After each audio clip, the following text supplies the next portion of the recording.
Waambaje mpenzi mtazamaji, natumai ubuheri wa afya. Wanasema Waswahili kuwa haki ya mtu hainyimwi kabisa, ila tu inaweza kucheleweshwa. Ya mgambo tayari imekaribisha Dira Ya Hope TV hii leo. Mimi hapa Dickens Luvanda nikiwa tayari kukujuza yaliyojiri juma hili. Pembeni pia kukiwa na sehemu uipendayo ya msamiati wako, ambapo leo tuangazia maana ya maneno nakisi, nakshi na nasihi. Upo huru mtazamaji kutuma ujumbe mfupi kwa 22232 au kuacha komenti kwenye mtandao wa Facebook katika Hope TV Kenya. Kabla yote hayo, naomba tupate yaliyomo. Majaji 34 walioidhinishwa na Rais Kenyatta waapishwa. Jaji mkuu Martha Koome katika njia panda baada ya rais kuwatema majaji 6. Je, Koome ataweza kulinda uhuru wa mahakama? Manunguniko kuhusu pendekezo la kutupilia mbali shahada ya ualimu. Jamaa azuru kaunti 25 kutumia baiskeli ili kuwahamasisha Wakenya dhidi ya ugonjwa wa corona. Na michezoni, wanariadha watakiwa kukumbatia biashara kipindi hiki cha corona. Rais Uhuru Kenyatta amemweka jaji wa mahakama kuu Martha Koome katika mizani na pia kwenye njia panda baada ya kuridhia kuwateua rasmi majaji 34 baada ya 40 waliokuwa wanapendekezwa na tume ya huduma za mahakama JSC chini ya uongozi wake aliyekuwa jaji mkuu David Maraga miaka miwili iliyopita. Badala ya kuwateua wote, Kenyatta aliidhinisha uteuzi wa majaji na mahakimu 34 pekee na kuacha nje majaji 4 na mahakimu 2, jambo ambalo limekera idadi kubwa ya Wakenya, haswa wakereketo wa sheria. Tayari shirika la Katiba Institute limekimbilia mahakamani kupinga uidhinisho huo wa Rais Kenyatta.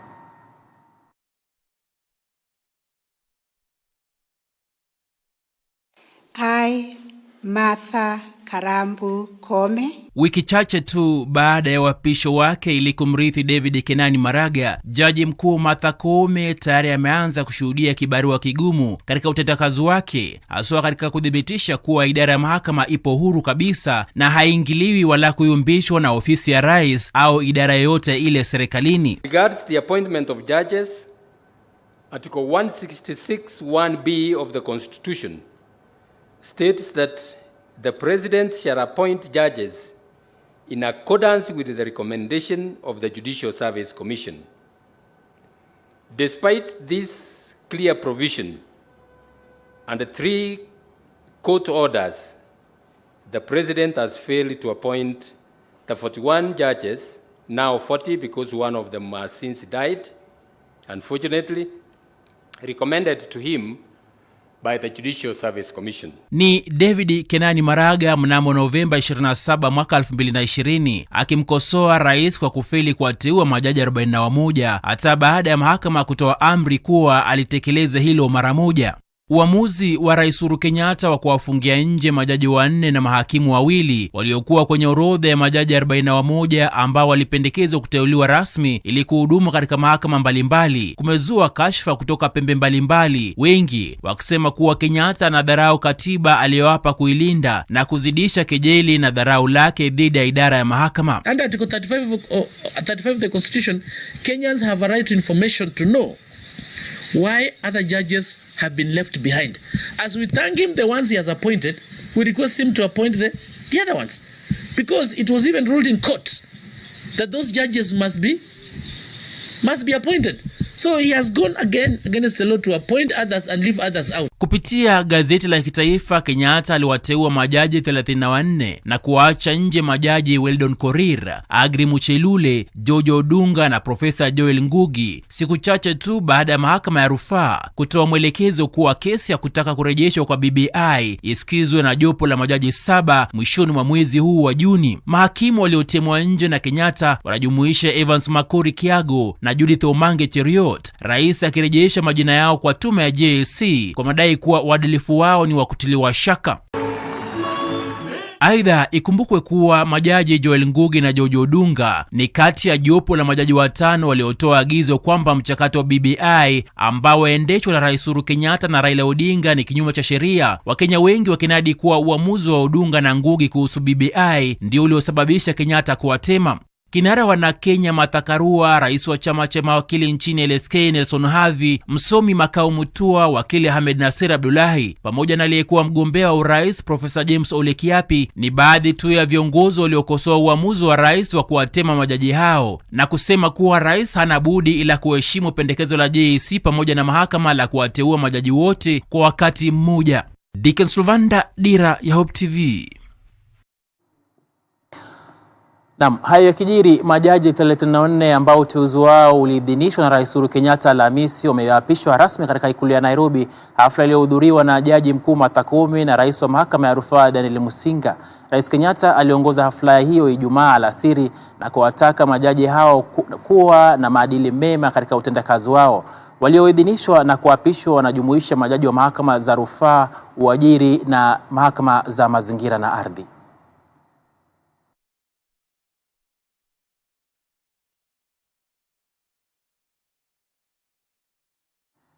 Kusalia katika swala linalofungamana na uteuzi huu, makundi mbalimbali ya Wakenya yamemkosoa Rais Uhuru Kenyatta kufuatia matamshi yake kwa idara ya mahakama wakati wa maadhimisho ya sikukuu ya Madaraka. Kenyatta alivua nguo peupe mahakama baada ya kusitisha BBI, huku akisema idara hiyo imevuka mipaka. Ripota wetu Faith Imani Mugo ana taarifa hizi kwa ukamilifu. If the court had subjected its decision to stop BBI to a cost-benefit analysis, in other words, if it had considered the burden of choice, then there are questions the judiciary would have asked. If we indeed were at a constitutional moment, is a decision against BBI a decision in support of the status quo? If BBI were to be stopped, who carries the burden of choice? On whose shoulders will ethnic majoritarianism rest? And who will carry the burden of losing 30% of our national budget every 5 years due to the toxic politics that BBI sought to resolve? The judiciary would have asked itself another question. Can Kenya truly be a democracy if the people are denied the opportunity to express their sovereign and supreme choice at the ballot box on the basis of elevating technicalities over the overriding objectives of the law? Ni matamshi ambayo yamewakera wengi, vita baina ya idara ya mahakama na Rais Uhuru Kenyatta vikibainika wazi. Matamshi yake Rais Uhuru Kenyatta yakionyesha kuzidisha uhusiano mbaya uliopo kati yake na idara ya mahakama. Ni wazi kuwa uhusiano mbaya kati ya Rais Uhuru Kenyatta na mahakama bado upo tangu uchaguzi mkuu wa mwaka wa 2017. Kenyatta akikashifu mahakama kwa kusitiza kampeni ya BBI iliyotaka kukarabati katiba, siku chache tu baada ya kuapishwa kwa Jaji Mkuu Martha Koome. Viongozi wa kidini sasa wanamtaka Rais Uhuru Kenyatta kuheshimu uamuzi wa mahakama, kwani inapaswa kuwa huru. Everybody must respect the judiciary. If the judiciary is not needed, then why do we have it? We cannot have answers for our own questions. When we cannot agree, when we don't know what to do, the courts are where we run to. And therefore, we urge everybody, including the executive, to obey court orders and to respect the judiciary. Viongozi hao vile vile wamemrai Rais Uhuru Kenyatta kulengeza kamba kuhusu swala la BBI ili kuendeleza kampeni hiyo baada ya uchaguzi wa mwaka ujao, kwani kura ya maoni kwa sasa ni mzigo mkubwa kwa walipa ushuru. Following the High Court ruling on BBI, it is our view that though the window of appeal is open, it will not be tenable to have a referendum before the general election. Such an exercise would overwhelm the IBC to deliver credible elections, while at the same time overburdens the taxpayers. We propose we have the referendum mid the next term of the new administration. That means after the general election, the coming government should be the one to plan the referendum. Hata hivyo, mahakama ya rufaa inatarajia kutoa uamuzi wake kuhusu BBI mwishoni mwa mwezi huu. Nikiripotia Dira ya Hope TV, mie ni Faith Imani Mugo. Na shukrani Faith kwa ripoti hiyo. Mtazamaji, mnamo Juni mosi, Kenya iliadhimisha sikukuu ya 58 ya Madaraka. Rais Uhuru Kenyatta akiongoza hafla hiyo katika uga wa Jomo Kenyatta, Mamboleo, Kisumu. Maadhimisho hayo yaliyokuwa na mbwembwe na bashasha yaliwaleta pamoja viongozi wa tabaka mbalimbali. Rais wa Burundi Evariste Ndayishimiye akiwa mgeni wa heshima. Rais Kenyatta kwenye hafla hiyo alivua nguo idara ya mahakama peupe na kutupilia mbali BBI. Patoba Ojwang ana mengi zaidi. Wakazi wa kaunti ya Kisumu mwaka huu walipata fursa ya kuwa wenyeji wa sherehe za Madaraka, Kenya ikiadhimisha miaka 58 ya kujitawala.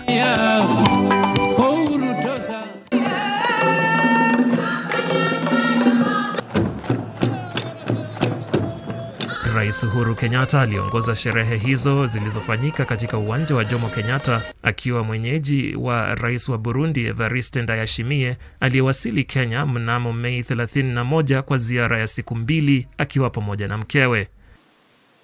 Tuna furaha ya kuungana nanyi kwa hii siku kuu, siku ya furaha. Waafrika wote wanakumbuka, wanajua mateso tuliteswa na wakoloni. Ndio sababu kama tuko pamoja na sisi tunafurahia siku hii. Cha kwanza naanza kuwapongeza. Being in Kisumu today is significant and uplifting as we forge lines between the people of Kenya. This congregation here today is also a celebration of the handshake, a new political normal that not only embraces competition, but also encourages reconciliation and the healing of wounds, regardless of how fierce the competition was. Viongozi wa kisiasa kama vile naibu wa rais William Ruto, Raila Odinga, Musalia Mudavadi, Kalonzo Musyoka, Seneta Gideon Moi na Jaji Mkuu Martha Koome aidha walihudhuria sherehe hizo, Rais Kenyatta akikosoa idara ya mahakama kwa kusitisha ngoma ya BBI. As I said of the judiciary, their decisions must consider the letter of the law, but fundamentally, the spirit of the law must also guide them. I say so with all humility because the spirit of the law is the light that will illuminate the burden of the choices that they make. For every decision they make, the spirit of the law will lead them to the consequences of their choices. The judiciary should be guided by the spirit of the law, and political stabilization will be easily achieved. Sasa tunasema tunataka tu mwanzo mpya yale ambayo mmeanza. Hii mwanzo ni kwanza kuunganisha Wakenya wewe kama kitu kimoja. Bila hiyo hakuna maendeleo. Na hiyo ndio maana ya handshake ambayo tulifanya mimi na wewe. Ya kuleta Wakenya bila kuangalia wewe ni kabila hii au kabila hii, wewe ni Mkenya. Hiyo ndio sisi tunataka. Na tukifanya haya tutaweza kumudu mambo mengi zaidi. Hata hivyo, kwenye hotuba yake, Rais Kenyatta alisema Kenya inajivunia kupata madaraka kutoka kwa wakoloni na kusisitiza kuwa Kenya sasa ina demokrasia ya kutamanika. I believe we have built one of the most robust democracies in Africa. The fields of individual freedoms have expanded and citizen participation has become emboldened. Our independent institutions have also occupied their rightful positions, and all of this because of the 2010 Constitution. And as I have said in the past, ours is probably one of the most progressive constitutions in the continent and indeed the world. Patoba Ojwang nikiripotia Dira ya Hope TV. Mtazamaji, wakubaliana nami kwamba sherehe si sherehe bila ya muziki. Maadhimisho ya 58 ya sherehe za Madaraka yaliweka sahihi usemi kwamba zama za kale kwamba muziki ni sabuni ya roho. Wanamuziki na watumbuizaji mbalimbali kutoka jamii ya Dholuo walipata fursa ya kuwapa meno viongozi maarufu, Rais Uhuru Kenyatta akionekana kuisakata ngoma kwelikweli, rangi za mavazi ya waliohudhuria na maonyesho ya wanajeshi yakileta mvuto maradufu. Huyu hapa mwanahabari wa Dira Wanjiru Mburu na ripoti kwa kina. Sherehe za mwaka huu za Madaraka zilikuwa na mvuto wake, Rais Uhuru Kenyatta akionekana kufurahia zaidi. Wanamuziki wa bendi mbalimbali walipata fursa ya kuonyesha weledi wao na kuwatumbuiza viongozi maarufu.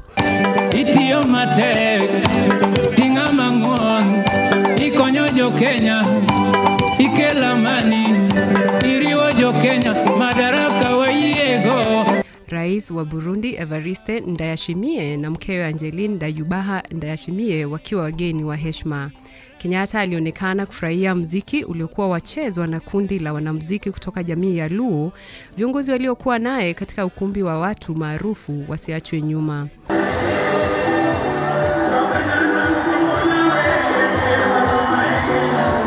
Watumbuizaji wa utamaduni nao pia walipata fursa ya kuonyesha weledi wao, kundi la mwisho la watumbuizaji wa kitamaduni likitokea Burundi.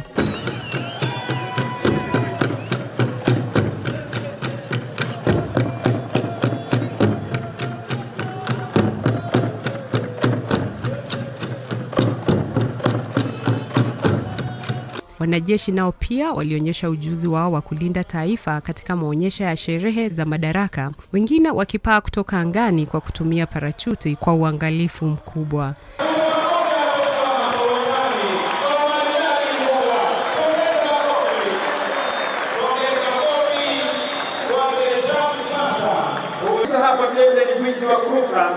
Kwenye mavazi, viongozi na wananchi kwa pamoja walikuwa na mavazi ya kutamanika, wengi wao wakiwa wamevalia mavazi ya rangi tofauti tofauti.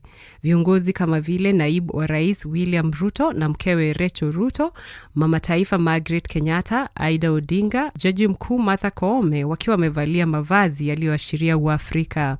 Katika ukaguzi wa gwaride, Rais Kenyatta naye alionekana kutembea aste aste na kwa utaratibu wa bendi ya wanajeshi. Wanjiru Mburu, Dira Ya Hope TV.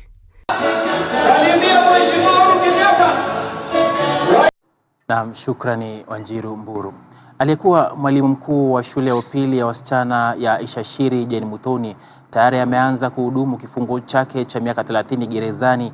Mahakama ya Nakuru Alhamisi ilimpa Muthoni kifungo hicho baada ya kupatikana na hatia ya kumtoa uhai mumewe Solomon Mwangi mwaka 2016. Muthoni pamoja na mshtakiwa mwenza Isaac Njoroge aliyepanga naye njama ya kumua mumewe walihukumiwa kifungo cha miaka 30 gerezani na Jaji Joel Ngugi. Vifungo vyao vikianza Novemba 22 mwaka 2016 na Desemba 28 mwaka 2016 mtawalia. Wakati wa kutoa hukumu hiyo kupitia mtandao wa Zoom, mahakama aidha ilitambua kuwa ni mara ya kwanza wawili hao kufanya makosa na kwamba Muthoni ana watoto wadogo wanaomtegemea kama mlezi wa kipekee anayepaswa kuwapa riziki. Marehemu Solomon Mwangi aliyekuwa mwalimu mkuu wa shule ya upili ya wavulana ya Kiru aliuawa katika shamba la kahawa kule Karakuta, kaunti ya Murang'a Novemba 11 mwaka 2016, siku 5 tu baada ya kuripotiwa kutoweka. There is no question that the circumstances of this murder are indeed gravely aggravating. They call for a very stiff sentence to match the ruthlessness of the murder and its effects on the victims and the society. In this case, I have come to the conclusion that a stiff custodial sentence is merited as the only suitable way of expressing society's condemnation of the accused person's conduct or deter similar conduct in the future. Having considered all the mitigating circumstances and aggravating circumstances, I'm of the view that a custodial sentence of 30 years for each of the two accused persons is the appropriate sentence. Consequently, in my view, a fit sentence that properly balances the mitigating circumstances with the aggravating circumstances is a sentence of 30 years imprisonment for each of the two accused persons. Picha zinazobandikwa kwenye pakiti za kuuza sigara zimesaidia pakubwa katika kupunguza idadi ya watu wanaotumia tumbaku. Haya yalibainika Jumatatu juma hili wakati ambapo Kenya ilijumuika na mataifa mengine katika kuadhimisha siku ya tumbaku ulimwenguni katika juhudi za kumaliza kabisa matumizi ya bidhaa hiyo inayoleta madhara ya afya na kwa wanaotumia. Hata hivyo, utafiti umebaini kuwa zaidi ya watoto 220,000 na watu wazima milioni 2.7 hutumia tumbaku kila siku. Wakenya 8,100 wakifariki dunia kila mwaka kutokana na uraibu wa tumbaku.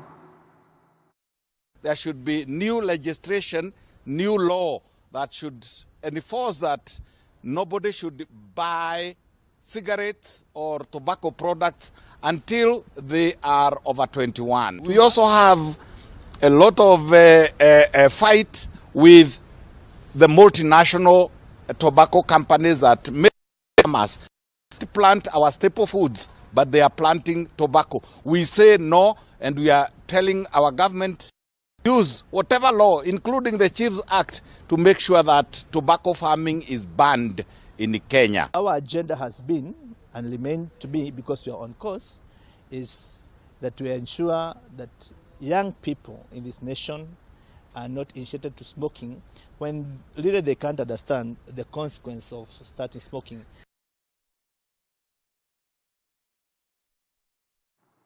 Naam, ukumbusho tu kuhusu msamiati wetu hii leo, ukiwa basi tuangazia maana ya neno nakisi, nakshi na nasihi.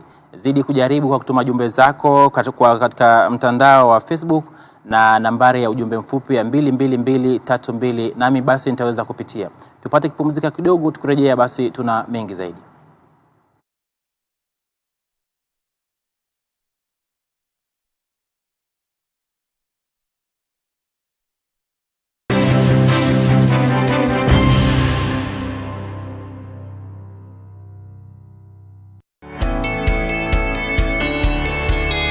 Dunia ni mali ya Bwana na vyote vijazavyo. Nguruwe ni mali ya Bwana au?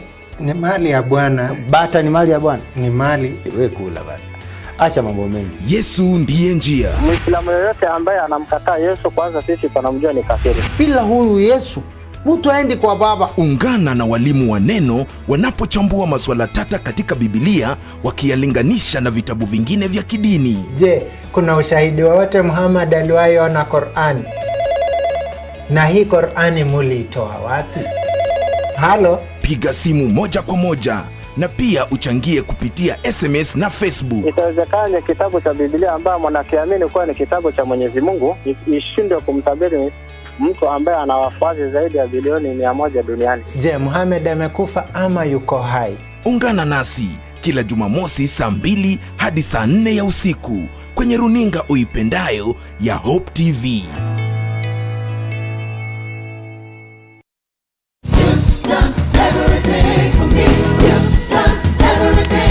Join us every Sunday for unlimited, uplifting, powerful worship,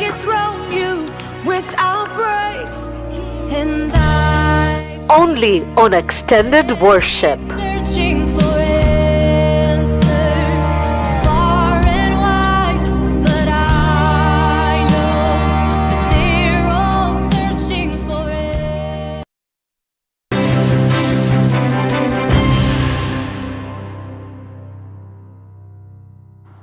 Karibu tena mtazamaji. Jamaa mmoja amejitolea kuendesha baiskeli katika safari yake ya kuzitembelea jumla ya kaunti 25, safari ya kuhamasisha Wakenya kuhusu virusi vya COVID-19. Frederick Ocheng, mkazi wa kaunti ya Marsabit, yuko katika awamu ya pili ya kampeni dhidi ya janga la corona na tayari ameanzia safari yake katika kaunti ya Tana River kuelekea Turkana kupitia Kilifi, Mombasa, Kwale, Taita Taveta, Makueni, Kitui, Machakos, Kajiado, Narok, Bomet, Nyamira, Kisii, Migori, Homa Bay, Vihiga, Kakamega, Bungoma, Trans Nzoia, Uasin Gishu, Nandi, Elgeyo Marakwet pamoja na Pokot Magharibi. Baba huyo wa wana wawili alizungumza na wanahabari mjini Kitui.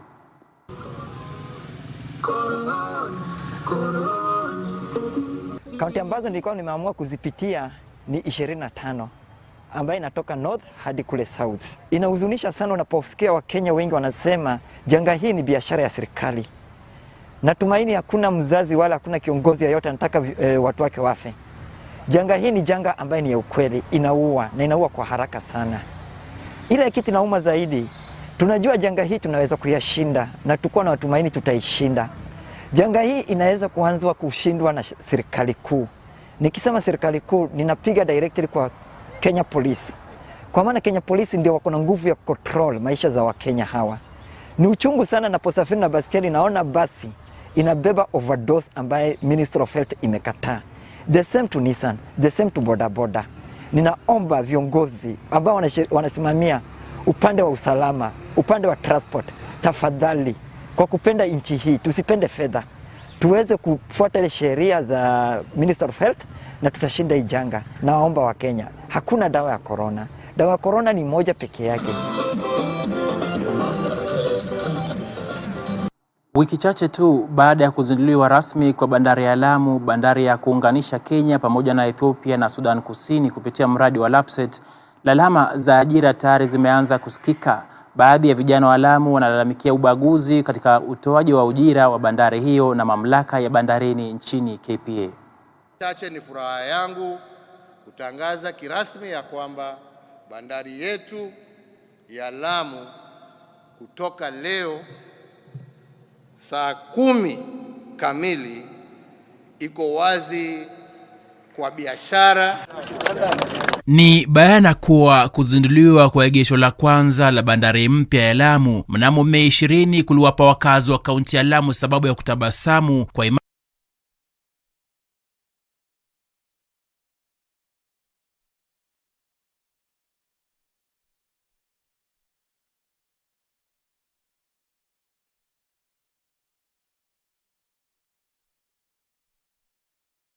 historia ni nzuri.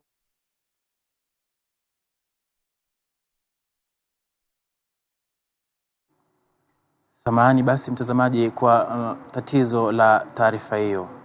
Kiza kinene cha wakodolea macho wa Kenya walio na matarajio ya kusomea shahada au degree ya elimu au ualimu katika vyuo vikuu. Hii ni baada ya tume ya walimu nchini TSC kupendekeza vyuo vikuu nchini vitupilie mbali shahada hiyo kuanzia Septemba mwaka huu kama njia mbadala ya kukaribisha mtaala mpya wa elimu CBC. TSC badala yake inapendekeza kuwa wanafunzi wote wanaopania kusomea ualimu wafanye shahada ya kawaida ya sanaa au sayansi na kisha watakapomaliza shahada hiyo warejee shuleni ili kusomea stashahada au diploma ya elimu kwa mwaka mmoja kabla ya kufuzu kusajiliwa kama walimu. Baadhi ya washikadau katika sekta ya elimu hata hivyo wamepinga pendekezo hilo. Doli Murigi ana mengi zaidi. Tume ya kuajiri walimu TSC ilipendekeza mabadiliko katika taaluma ya walimu kuanzia Septemba mwaka huu. TSC sasa inataka kozi ya shahada ya elimu iondolewe kabisa, shahada ambayo wanafunzi katika chuo kikuu hufunzwa kwa kipindi cha miaka 4 kisha kuhitimu kuwa walimu.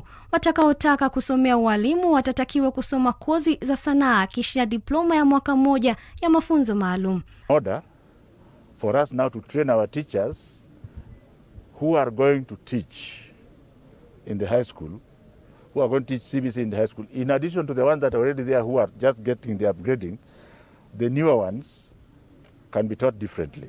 That's how it is. Change is always there. Pendekezo hilo pia limetolewa wakati ambapo taifa linakabiliwa na uhaba wa kazi na athari za ugonjwa wa COVID-19. Baadhi ya wahadhiri wa vyuo vikuu wameelezea hofu yao kuwa hatua hii huenda ikawa ni njama ya TSC kuwapunguza wafanyikazi wake. Looked briefly at the report, we shall be coming up again with a comprehensive report. But because that program has been tried before, it has failed, it's not possible. Already that is our position. We are studying the report and I think even by next week we shall again have a report. It is known as a framework for entry in the teaching service.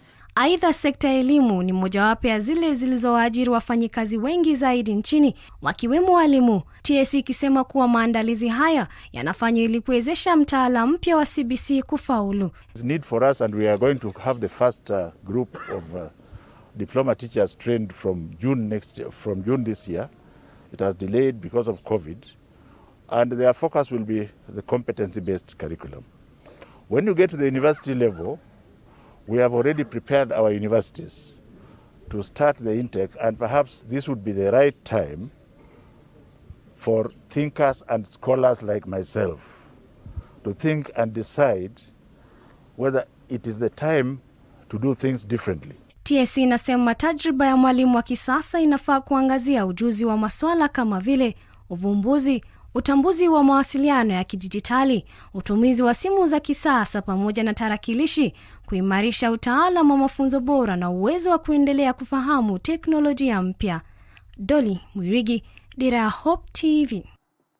Na mtazamaji, hebu tafakari. Uwe watembea barabarani ukiliendesha gari lako, kisha nyoka atoke angani aangukie gari lako na kisha akung'ate, na katika hali ya kujaribu kumfukuza ama kumtupa nje ya gari lako, basi aje achukuliwe na mwewe.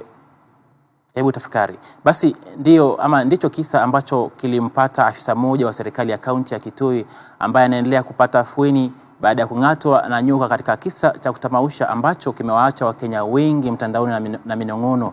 David Musyoka asema aliumwa na nyoka aina ya Black Mamba aliyeanguka kutoka kwa mdomo wa tai angani na kisha kutambaa na kuingia kwenye gari alilokuwa akiliendesha kupitia dirisha la mbele, ambapo alimng'ata kwenye mkono wake. Cha kutamausha ni kuwa nyoka huyo ambaye baadaye alichukuliwa tena na tai aliyemwangusha na kisha kupaa naye angani, wakati ambapo yeye pamoja na walioshuhudia kisa hicho walikuwa wanashauriana kitakachofuata. Nyoka ilitoka juu ikiwa imebebwa na mwewe ikaanguka kwa rufu ya gari. Kidogo usikia kitu imeanguka kwa gari juu, usiloo ndio niangalie ni nini, ikakutana na nyoka kwa kioo. Kaingia kwa gari kwa siti ya passenger. Kidogo kuangalia nifanye nini, akaweza kunima kwa mkono. Nitoka naye kiwa kwa mkono mpaka kwa barabara, na watu wenye waliniona wakakimbia wakakuja wakaweza kuua ile nyoka. Wala basade ni kidogo tu wakitafuta venye watafanya hiyo nyoka waichome ama nifungiwe niende naye. Ule mwewe akakuja mbio akachukua huyo nyoka tena na wakapanda juu. So ilikuwa ni kipindi ambacho niliona sijaiona maishani mwangu. Ama kweli ukistaajabu ya Musa ya Firauni bado unayasubiria. Shughuli za kibiashara na usafiri mjini Kitui zilisitishwa kwa muda wa masaa mawili Alhamisi juma hili baada ya makundi mawili ya vijana waliokodiwa na mabwenyenye wawili tofauti kuzusha zogo kufuatia umiliki wa kipande cha ardhi. Vijana hao waliokuwa wamejihami kwa visu, mawe pamoja na silaha zingine hatari walizozana, wote wakidai kuwa kipande hicho cha ardhi ni cha mabosi wao. Hata hivyo, Gavana Charity Ngilu na Spika wa bunge la kaunti hiyo George Ndoto waliwasili ili kutuliza hali.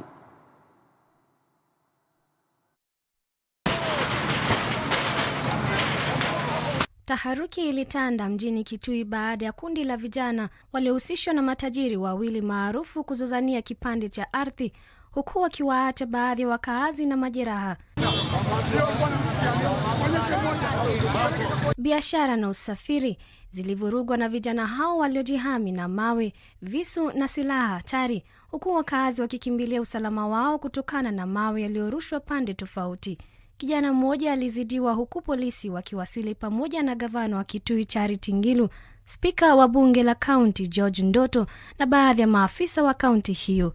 Mjomba wake Samuel Kimanzi, kijana mmoja aliumia katika tukio hilo, alisema tukio hilo ni la kusikitisha sana, huku akidai kuwa kuvamiwa kwa watu wasiokuwa na hatia kunafaa kukomeshwa. Joyce Mwende naye aliwarai vijana kukoma kutumika vibaya na watu wa ajili ya pesa.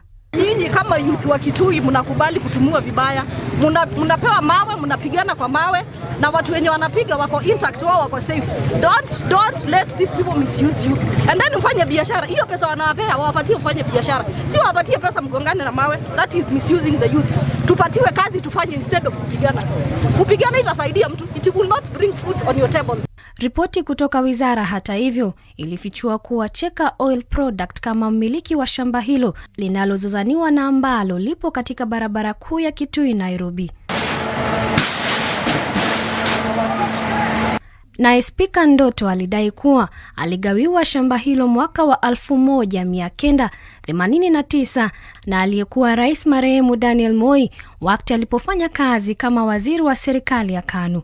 Kulingana na ripoti iliyochapishwa na Wizara ya Ardhi tarehe 31 Disemba mwaka wa 2019, Ndoto aligawiwa kipande hicho cha ardhi kama maagizo tu na Rais Moi, na kisha baadaye barua ya mgao wa shamba hilo kuondolewa. Ripoti kutoka wizara mwishowe ilidai kuwa kando na maagizo kutoka kwa Rais Moi, hakukuwa na rekodi kutoka Wizara ya Ardhi kuunga mkono George Ndoto kama mmiliki wa shamba hilo, na hana cheti cha kukodisha shamba hilo, hivyo basi sio umiliki halali. Baada ya mwaka mmoja kusikizwa kwa kesi hiyo, Waziri wa Ardhi Farida Koronei aliagiza msajili wa ardhi kaunti ya Kitui kuondoa faili zingine kutoka rekodi za usajili wa ardhi. Gavana wa Kitui Charity Ngilu, Spika Ndoto na polisi walikataa kuzungumzia swala hilo, wakidai kesi yasubiriwa kotini. Dolly Mirigi, Dira Ya Hope TV. Basi kutoka kwa swala la malumbano ya ardhi tuelekee katika dira mashinani na mwanahabari wetu Richard Ohalo. Wakazi katika kaunti ya Garissa walalamikia uhaba wa maji, tatizo ambalo wanalosema wameshuhudia kwa muda mrefu sana. Akina mama katika kaunti hiyo wameinyoshea uongozi wa kaunti kidole na kusema imefeli kuwajibika. Na kila siku tunaambiwa tangi inamaliziwa. Hatuoni ikimaliziwa hiyo tangi. Watoto wetu wanaenda mpaka bura ijara wakipiga teke mitungi. Mpaka uwezi angalia kala ya mtungi imechange kala. Hata mtu akikufa hapa hakuna maji ya kuosha. Wakina mama zetu, madada zetu wanakufa kwa barabara kwa lami hapa. Watoto gari ndo inapita. Juzi mwingine hapa jirani ndo amekufa. Wataguza ndo imepita ajili ya kutafuta maji. Hii jargan moja ako na mtoto kidogo. Ataosha hiyo mtoto ama atasafishia ungo ama atakunya ni gani? Ama atapigia chakula. Hata hivyo, waziri wa maji katika kaunti hiyo Abdi Omar amejitolea lawama na kusema idadi kubwa ya watu inaongezeka Garissa, hivyo basi kushuhudia uhaba wa maji. Major challenges are our infrastructures that were put many years ago has aged. We're in the process of procuring new infrastructure so that water can be gotten very easily. We are also the population is also expanding. That this water system was put for a fewer population before. But currently you can see Garissa has expanded up to Korkora. Garissa has also expanded up to, what do you call this other side, near Sankuri. It has gone up to the level of going to Modika. So you can imagine the population versus the infrastructure. Viongozi kutoka jamii ya wafugaji wametakiwa kutafuta mbinu za kumaliza mizozo ya mara kwa mara na wizi wa mifugo. Aliyekuwa mwenyekiti wa NCIC Francis Ole Kaparo alikutana na viongozi kutoka jamii zinazozozana za Samburu na Pokot kule Laikipia. Alikolaumu viongozi kutoka Laikipia, Samburu, Baringo na Isiolo kwa mzozo wa mara kwa mara na kuwataka wawe na utengamano. Mti huu tumekuwa na mikutano 3. Hii ni ya 3 leo. Tumekuwa na mikutano zaidi ya 5 ya kamati ya jamii yote mbili patanishi, na tumetengeneza hatua kiasi. Kama vile mmesikia, tayari jamii ya Pokot wameregesha ng'ombe 78. We believe that peace is not a one-man activity, and it calls for a collaborative unit. And after doing our analysis as the youth, we are able to discover that a majority of the youth don't take role in peacekeeping mission. Gavana wa Meru Kiraitu Murungi ameanza kazi upya baada ya kurejea afisini kwake Jumatatu. Kiraitu alisitisha majukumu ya ugavana kwa muda baada ya kuambukizwa korona miezi 2 iliyopita. Amekuwa nje ya ofisi kwa zaidi ya miezi 2.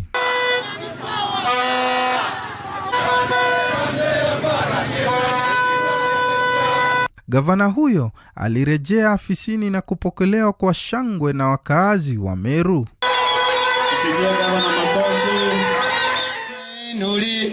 juu Yesu umeinuliwa. But now that I'm back, let us recommit ourselves to a dream of making Meru great. Mkisoma manifesto yetu, tunasema tutainua vijana wa Meru. We are making Meru great. So hata vijana tutawainua.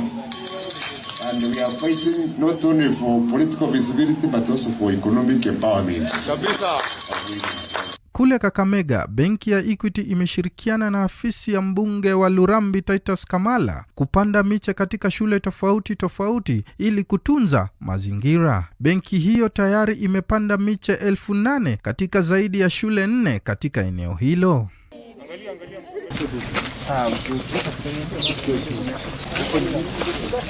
So we must go back to where we plant our trees, where we can have enough supply for ourselves, but again tunaweza linda mazingira yetu. Na just vile manager amesema, we need to have a better way of cooking. Tukizungumzia mambo ya green energy, tukizungumzia mambo ya kulinda miti, better ways of conservation of firewood so that our trees can be in place. Mbunge wa Machakos Titus Munyaka amewataka wasichana wote wa shule waliopata ujauzito kupewa nafasi ya kurudi darasani ili kuendeleza ndoto zao. Munyaka hata hivyo alionya wanaotunga mimba wanafunzi na kusema wanapaswa kuchukuliwa hatua kali za kisheria. Other criminals who are taking advantage of school girls who could not be managed to go to school and impregnated them.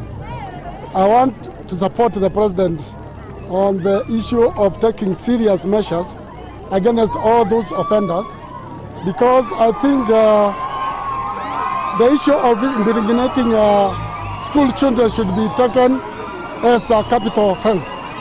And I believe all those children, students who have been impregnated, there should be due diligence. Nikiripotia Dira Ya Hope TV, jina langu ni Richard. Oh, halo. Na mtazamaji kutoka Dira Mashinani, hii leo kampuni ya Hope Media ambayo basi inamilikiwa na kanisa la Sitam na ambayo basi ndio baba na mama wa kampuni au vyombo vya habari vya Hope TV na kituo cha redio cha Hope FM inafanya ama ina hafla ya kesha usiku huu kuanzia saa 4 usiku mpaka asubuhi ya kesho.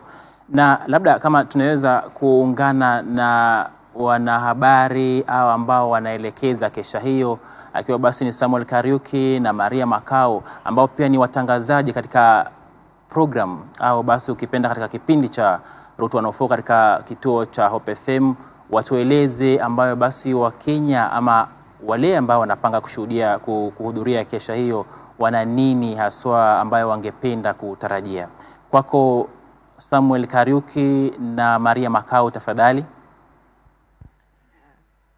Asante kaka. Shukrani. Asante kwa mwaliko huu, na tumefika hapa kuwatangazia kuhusu kesha ambayo itakuwa ya siku ya leo, usiku huu wa leo. Yes, na kesha hesabu masaa sasa. Masaa matatu. Ama ni masaa 3. Tutakuwa waelekezi wako siku hii ya leo. Letu kukukaribisha. Hii kesha ni kwa sababu yako. Tutakuwa tunazungumzia #myrescue. Ama kwa Kiswahili. Na labda kama mweza kumwelezea hadhira yangu ni nini ambacho watarajie kama basi kesha hiyo itaweza kupeperushwa katika runinga ya Hope TV na kituo cha Hope FM, na watarajie nini haswa? Barabara kabisa. Kwa kweli itakuwa kesha kama naweza tumia maneno ya kata na shoka, lakini kiungu. So mambo ya kutarajia ni kwamba tutakuwa na waimbaji. Kama mnajua Sitam YT Nation watakuwa wakituelekeza kwa mambo ya maombi na uimbaji. Pia tutakuwa na Hope Media ambayo ni worship team yetu ambayo itakuwa inaelekea hapa, na basi kuna gwiji anaitwa kuna Mchovu. Anaitwa Mchovu. Tuko na Hilda. Sorry. Kweli. Kwa hivyo waimbaji ni wengi kabisa. Na Dania watakuwa hapo kuhakikisha kwamba tumefika mbinguni. Na zaidi ya hayo tutakuwa na mapasta hapa kwa sababu ya kuomba pamoja nawe. Na siku ya leo tutakuwa tunazungumzia my rescue, wokovu, mahali Mungu amekuokoa, amekutoa mahali. So tutakuwa tunashare habari zetu, kama umewahi okolewa kutoka mahali fulani, utatueleza, na pia sisi tutakueleza ya kwetu. Alafu pia unaweza kutuma jambo lolote ambalo ungependa tuombe pamoja na wewe. So itakuwa wakati mzuri mbele ya Mungu. Kweli, na mnenaji atakuwa Rev Stanley Amukoa ambaye ndio CD pastor kutoka Sitam Embakasi. Kwa hivyo unaweza anza kuwasiliana nasi kutumia hiyo hashtag My Rescue. Kuna hashtag nyingine Hope Online Kesha. Kweli. Zungumza na sisi, tupatane kuanzia saa 4 siku hii ya leo hadi mpaka saa 10 asubuhi 4 am. Naam, labda kabla kuachilia, ningependa labda umueleze mtazamaji na msikilizaji ambaye anafuatilizia Dira Ya Hope TV kwa sasa dhamira halisi ya kesha hiyo ama hii ambayo mwazungumzia, na pia muweze kutueleza masharti ya virusi vya COVID-19 kama vitafuatiliziwa, na labda kwa ufupi tu muelezee ni labda watu wangapi ambao tayari wanaenda kuhudhuria kesho hiyo. Basi mikakati ya COVID-19 itazingatiwa, maana ni online kesha. Kwa hivyo ukiwa nyumbani kwako, I'm sure hauwekangi ile social distance na watoto na familia, maana ni community. Kwa hivyo kile ambacho unafaa kufanya ni kuwasha runinga ama kuwasha redio yako ama kwenda pale katika simu yako na kuwasha Facebook yako ama YouTube yako na zile mikono zinaitwa at Hope FM Live na at Hope TV Kenya utatupata. Kifupi, hii kesha tunakuletea at the comfort of your home. Pale umetulia na familia yako, tutakuja pale. Tunasema usikuje. Usiwashe gari ukuje hivi. Sisi tutakuja. Alafu wale ambao wanakuwa wanatuhudumia hapa, waimbaji wote, kwamba maneno social distance imeangaliwa. So sisi tunafuata sheria na tutahakikisha kwamba vile Mungu atatutumia siku ya leo tutatumika kwa ajili yako. Ni vizuri kukumbusha watu kwamba tulipata award ya compliance. Kwa hivyo tuna comply pia na zile COVID-19 protocols.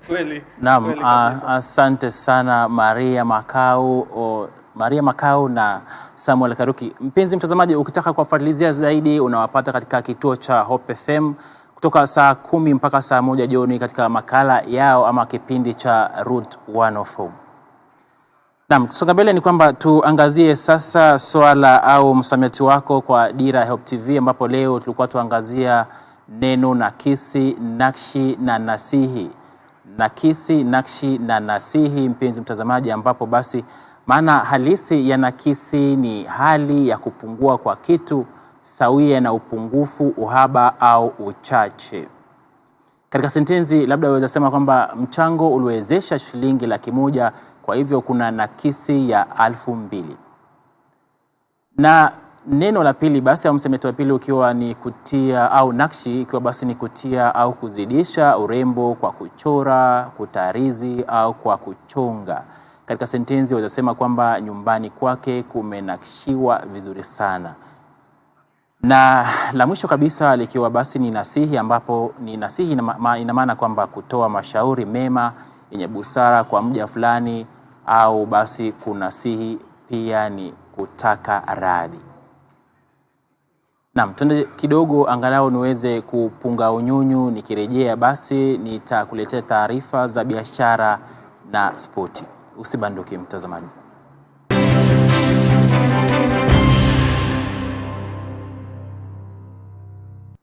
Negative politics in nations has resulted in tension, violence, even outright war. As Christians, this leaves us with questions. What is the role of the church? Should the church engage in politics? Should Christians actively advance a political agenda? Can Christian clergy seek elective political office? For this reason, the church in Kenya, in partnership with the Hesabika Trust, the Cattle League, the Kenya Christians Professional Forum, and the National Cohesion and Integration Commission invite you to the Church and Politics Summit from the 16th to 18th June 2021.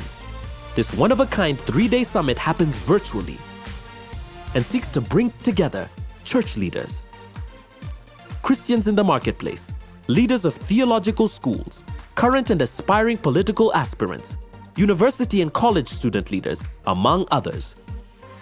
Speakers include Bishop Dr. David Oginde, Makueni Governor Professor Kivuda Kibwana, Archbishop Anthony Muheria, Professor Helen Sambili, former US Congressman Bob Inglis, and Sri Lanka's Dr. Vinod Ramachandra, among a host of others. To register, log on to www.churchandpolitics.co.ke. The Church and Politics Summit 2021, setting the agenda for engagement.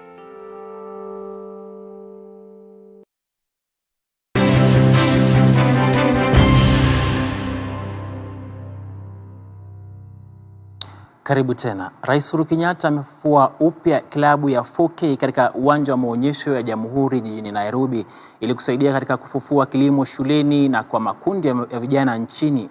Kwenye hafla hiyo ilihudhuriwa pia na Waziri wa Kilimo Peter Munywa na mwenyekiti wa Baraza la Magavana Martin Wambura. Rais Kenyatta alisema miradi hiyo itafadhiliwa na klabu hiyo, walimu wakuu wakitakiwa kununua bidhaa zinazokuzwa na klabu hiyo ya 4K. Makofi wanapozidua sasa.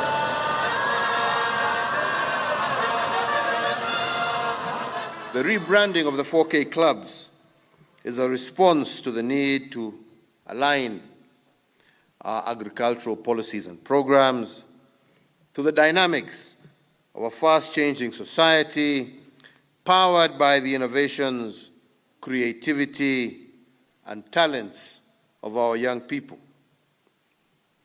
There is no question that Kenya enjoys a youthful, talented, and energetic population, which makes it well placed to harness the exciting opportunities on offer in agriculture.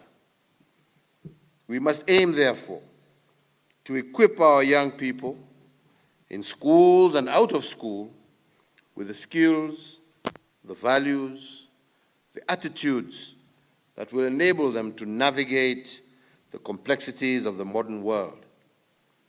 The initiative that we are launching today is part of my government's commitment to create new opportunities for young people in every sector of our economy.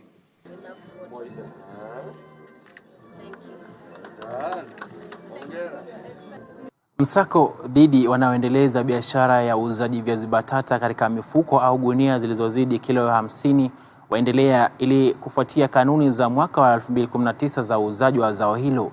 Polisi walinda doria mwishoni mwa juma hilo lililopita waliweza basi kunasa lori 2 zilizokuwa zimepakia viazi batata kinyume cha maagizo hayo katika barabara ya Nyeri kuelekea Nyahururu na kuzuiliwa katika kituo cha polisi cha Ndaragwa. Aidha, msako huo watarajiwa kuendelea katika kaunti za Nakuru, Nairobi, Narok na Mombasa. Yesterday night we did an operation, a multi-agency along the Nyeri Nyahururu, and we managed to net 2 lorries. One had 150 bags of potatoes, the other one had 160. And now they are at Ndaragwa police station waiting to be taken to court. The lorries had 2 occupants, that's the driver and the turn boy.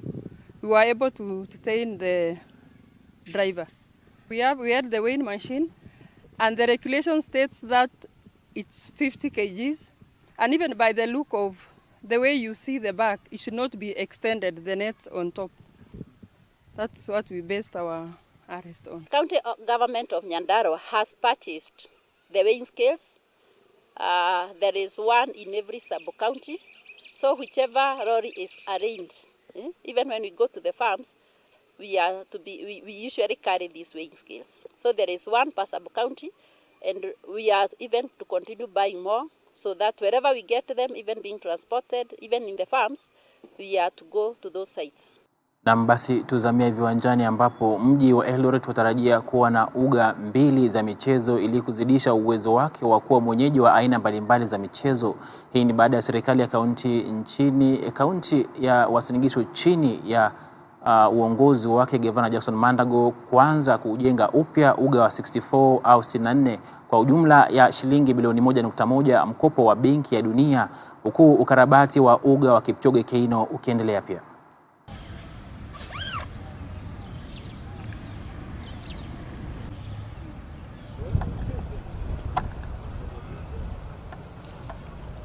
We have the many youths.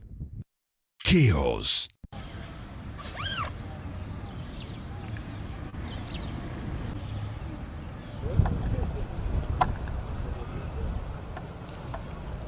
We have the many youths whom we have also trained in various areas. So when it comes to labor, we want to kindly request that consider them also. We have the manual jobs. These are the jobs. And as a county, we have trained many of our youths, and they are gifted, they are talented. I'm sure when you involve them in the whole process, ultimately they'll also benefit. We need a project completed and in good condition and in good quality. So maybe what we have to add is that I want to urge the public works team to work together with the consultant and ensure that the project is delivered. This is a flagship project that is very important to this government and particularly to the county governor, that we have this stadium for our people who are champions in sports. We want our project to be delivered at the end of it with the best quality standard. And it must meet the standard of AK and also World Athletic. We believe that the construction of this stadium is going to support the youth in this particular part of town and also in the rest of the county, and also to bring out the sportsmanship that Eldoret is very well known for. And I want to assure you that before 2022, we shall have a world-class stadium in 64 stadium. Hiyo ndio ilikuwanga stadium ya kunacha talents zamani. Lakini tumefika kidogo, lakini kama serikali ya county, because that's our mandate, we are going to work on that stadium and bring back its glory.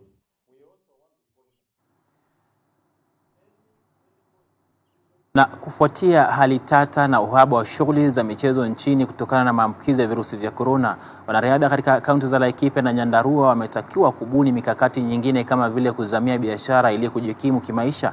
Mkurugenzi wa wakfu wa Kipkeino Martin Keno aliongoza hafla ya kuwapa mafunzo ya biashara baadhi ya wanariadha kule Nyahururu, alikosema kuwa benki ya Standard Chartered tayari imeanzisha mafunzo kama hayo ili kuwasaidia wanariadha hasa katika kaunti kama vile Uasin Gishu, Narok, Embu, Laikipia, Kericho, Kisii na Kajiado.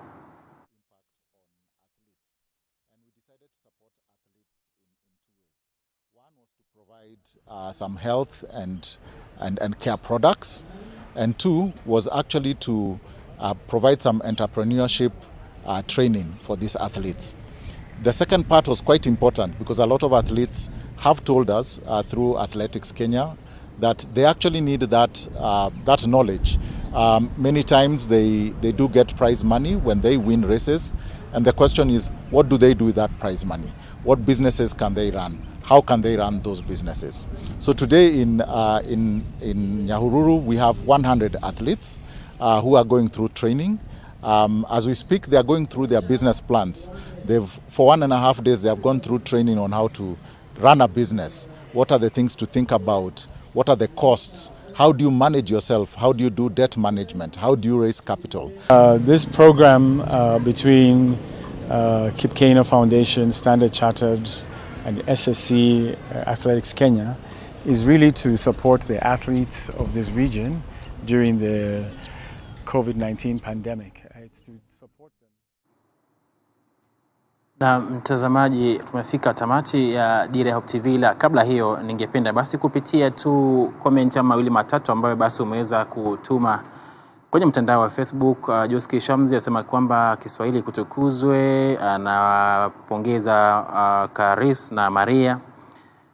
Alikuwa pia jaribu kushiguzia kidogo msamiati, naye Prince Charles pia akisema kwamba Kiswahili kitukuzwe. Naam, basi ananiambia mwelekezi wangu kwamba muda huo ndio basi tuliweza kuwa nao. Kufikia hapo basi sina la ziada ila kusema shukran sihaba kwako kwa kuridhia kuwa hadhira yangu hii leo. Kumbuka kuwa dua la mnyonge haliendi joshi, likienda joshi basi ni mtakiwa au ni matakwa ya Karima. Nimekuwa wako Dickens Luvanda. Alamsiki.